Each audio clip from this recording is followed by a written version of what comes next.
hello there and welcome to another episode of Temporary Australians. I'm Jonesy. I'm Hirsty. Big show today. You know, I love these bikes. We can be like Chips. We could. I could be like Ponch and you could be John. Isn't he the boring one? John? No, John's really cool. Everyone likes John. All right. It's true. What's coming up on the show today, Greg? Mate, we're going off to the MX Nationals. In fact, we might take one of these for a jump over the dirt jump. I could see you doing a Superman straight across. Easily. Also coming up on the show today. Lethy talks about being a black sheep. We find a Harley dealer with lots of old bikes. I investigate the advantages of loud pipes. We find out why Elvis has left the building. Ozzy gives us the good oil on Easyriders Social Motorcycle Club.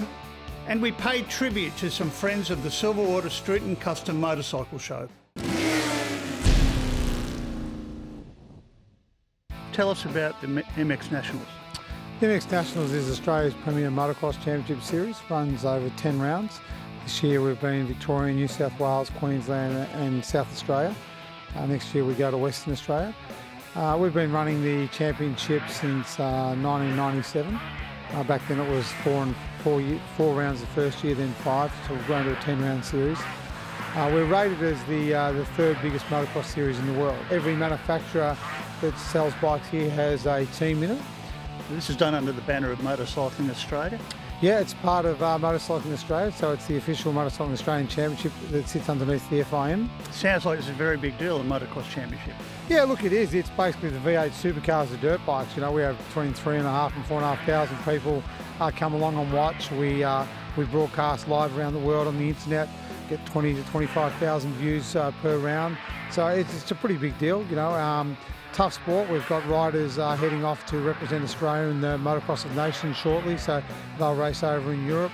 A young rider by the name of Jay Wilson just won the MX2 championship here, and he's representing Australia, and then Dean Ferris and Todd Waters, who are already based in Europe, will represent Australia as well. So yeah, it's a big sport, big family sport. A lot of people are involved in the sport. I've been involved my whole life, and been running the series for 19 years. Sounds like this is a family-based sport. Yeah, look, it certainly is. Once you get to the pro level in any sport, mums and dads sort of come apart from being the sponsor, now they're the spectator, but certainly the majority of our competitors come through, certainly the family ranks. What are some of the highlights from this year's championship for you? The winners of this year's championship, two of them have been a dream story. At round 1 this year, we had a young fellow by the name of D. Wilson, had what seemed to be a very small crash, but seemed to have had catastrophic impact, and we went into critical incident. We shut the event down. We thought he was, was touch and go. He was in a coma. He's perfectly fine now, but his brother, he built on that, and the whole family rallied behind him, and that kid came from being on a factory ride the year before, lost his factory ride, got a support ride, and he's now the champion. I can remember, I can get a tear just thinking about it. On the podium at the final round, his dad, I was standing there with his dad. At round 1, we were embracing each other because we were worried about his son, and we had a tear.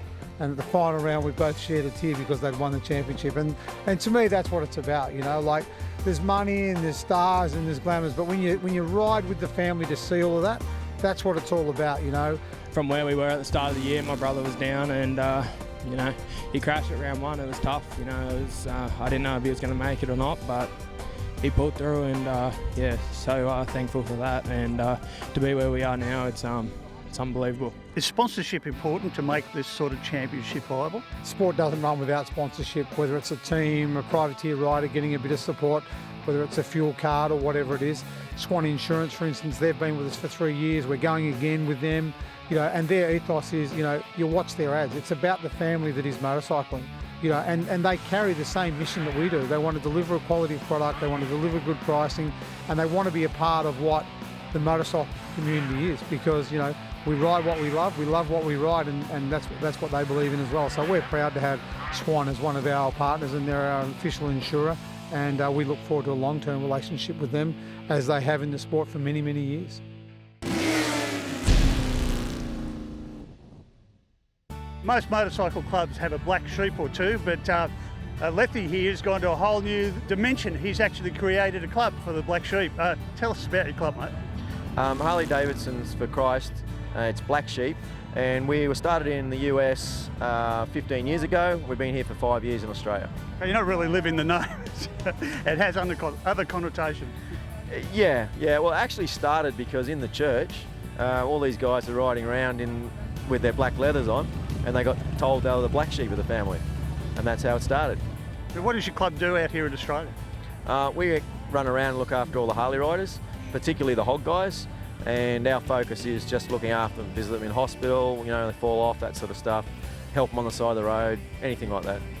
Now, I noticed that you've got chaplain on your vest. Do the hog people recognise you as a chaplain within their ranks? Yeah, a couple of years ago, Brisbane decided to vote in a chaplain.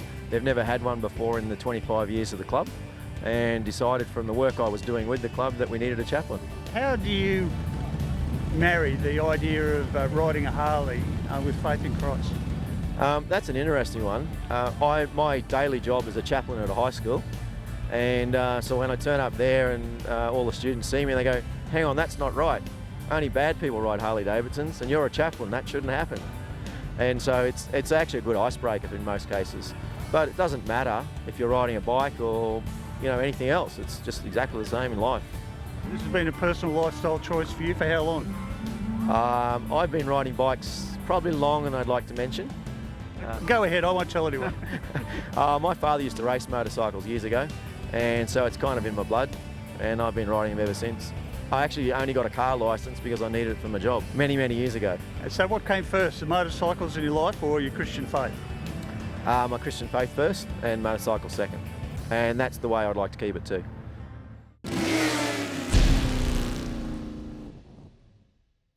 Tell us about the museum. I haven't seen anything like that in a dealership. How did that come about? Yeah, the museum, look, it started way back in 1983 when I went to a place called Manangatang up in the Mallee and bought a 1928 Harley 350 side valve. Started a restoration of it, still haven't finished it. Only bike I think I've never completed. And it just started that I liked old things and started collecting them. And I suppose was always prepared to go and seek the knowledge. And in the last decade that's been a lot easier because of the internet. But before that you had to read, you had to travel and find out about the great exotica that Harley Davidson built especially in the 20s and 30s. And then I was lucky enough, probably in the early 90s, late 90s, to be able to find some really unique machines, and that gave me the momentum to look for some more. Before, I suppose they all got bought out and went into mega collections and got put in people's treasure troves. And I suppose the beauty we think about our stuff is that anybody on any given day of the week can come and look at it and touch it and experience it. Now I also noticed you've got a Vincent and an Old Indian in there as well. Yeah, we have. We sort of like to highlight high points of other brands, and of course in British motorcycles, an HRD Vincent has a great history and a great racing history, and the Indian, of course, in the first 50 years of Harley's existence, Indian was their great rival. And one of the high points of the Indian was the four-cylinder bike that they built, and that's an example of what we've got in there. Yeah. How many bikes all up would you have there? I think in the collection there's around about 40. Well, I noticed one of the Harleys there actually led the Thunder Run at the 110th anniversary of Williamstown. Yeah, that's our 1914 Harley. It's a two-speed. It's the year before Harley went to transmissions as we know them now, so it's like a bicycle, and it has two speeds in the rear hub, and it takes a bit of getting used to ride it, but they perform remarkably well. I can remember on that Thunder Run, the police wanted to lead the escort at about 5 miles an hour. That bike won't go that slow.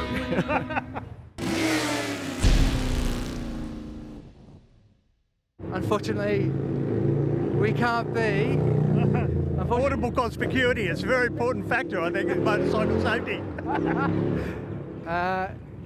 Loud pipes save lives, yeah. A lot of riders these days have louder pipes on their bikes, and many of them say that it actually makes a difference in the traffic flow. Well, I was a courier rider, and I just won't ride a bike without a bit of a thump when I'm riding like that. But the problem today is not with the pipes getting louder, It's with the cars getting more insulated and insular and more distractions within the car, so that you've got the car drivers are busier worrying about whether they should answer the phone or whether have they passed that part on the GPS or what have you. If you've got a bit of a thump in the motor, a bit of noise, they can hear it through the insulation of the car. That's what I have seen and learned as a courier. I watch their faces in the mirror when they hear the bum, bum, bum, bum, bum, bum. You can see them looking for what's near me. And that makes it safer then, doesn't it, for riders?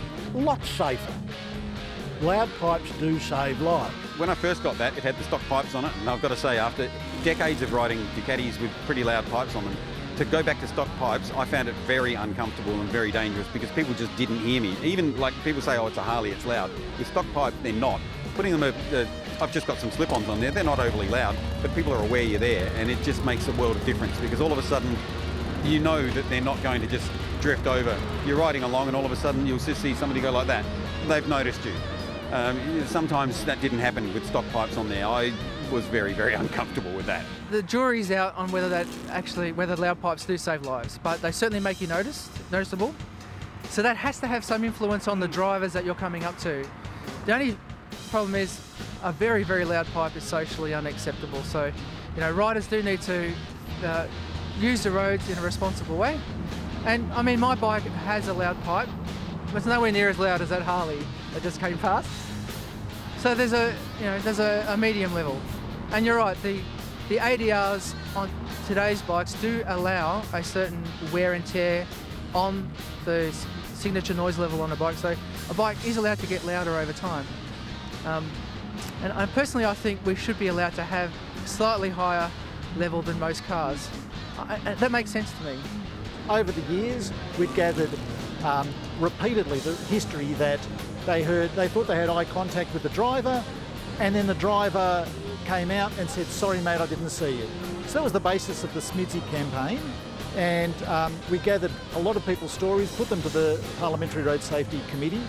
They were good people on that committee. They accepted in good faith what we'd put to them, and the report which came out, I think, has been very important. Do you think there's an argument here to actually ask governments to allow an increase for the motorcycle decibel limits for motorcyclists so that we stand out above all the other traffic noise? There is an argument that we could put, and I think it's a valid one from a motorcyclist point of view.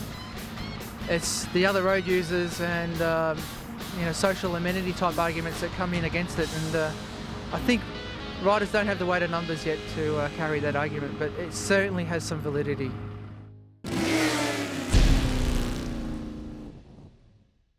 Now, there's a lot of conspiracy theories about what actually happened to Elvis. Well, we found some indication that he might have actually been at Harley City at Brunswick. We looked everywhere, but as the saying goes, Elvis has left the building. Kendall, where is he? Well, he sort of arrived here this morning with me when I turned up on my bike. He was sitting on the back just behind me. You don't know what happened to him though? He's disappeared? He snuck into the building somewhere, I believe, so we haven't spotted him since. So you've got control of his bike by the look of it? Yes, this is one of actually 30 Elvis bikes from 2007 which were created to celebrate 30 years since the death of Elvis. And they were sort of purchased by quite a few famous people.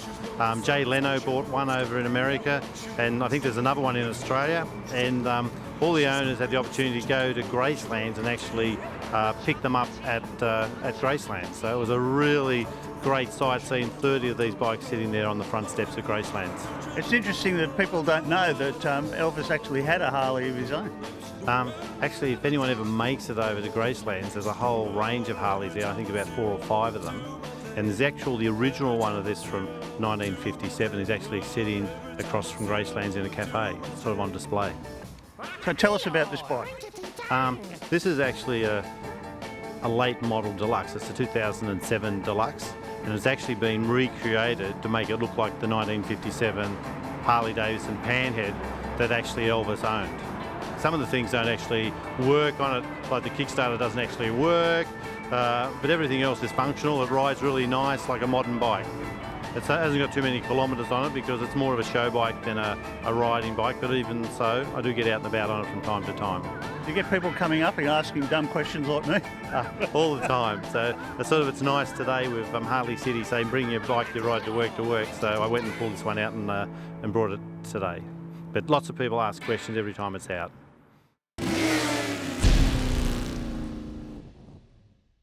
Tell us about Easyriders, mate. What sort of club is it? We're a family club, we're a social club, so we got a lot of family activities that we do. All of our children and wives are involved in the club quite heavily. We do a lot of charity rides, charity events. We love riding, we love bikes, we love, being together and doing what bikers do, How did it start? It started in Evanshead in 1975. A group of brothers started riding, and pretty much it's just grown from there and gone to every state in Australia. We've gone to Tasmania now, New Zealand, and about 8 countries around the world. What's been the reaction of the general motorcycling community to social clubs like yours? Yeah, not bad. I think that they maybe don't understand the difference between social and motorcycle clubs. We're not outlaws. We're not, we don't break the law. We're just normal Joe Blows, I've noticed from in my state that Easyriders has been involved with United Motorcycle Councils. Yeah. It seems to me like you're very socially aware of some of the issues facing the community at the moment. With what's going on in Australia at the moment, it's a little bit concerning for everybody, not just motorcycle clubs, for social motorcycle clubs, for everybody, They're looking at bringing in the laws down in Melbourne now and Victoria, and I don't think even the government understands what the biking community is. I think that they see us all as the wild, wild west, and we're not. We're a bunch of guys that get together, talk crap about our motorbikes, big note what they are and what they're not, spend way too much money on them, and go for a ride every weekend, It's no different than any other hobby, really. We've got people that are interested in cars and vintage cars and people that collect stamps. We like chrome. We like motorbikes.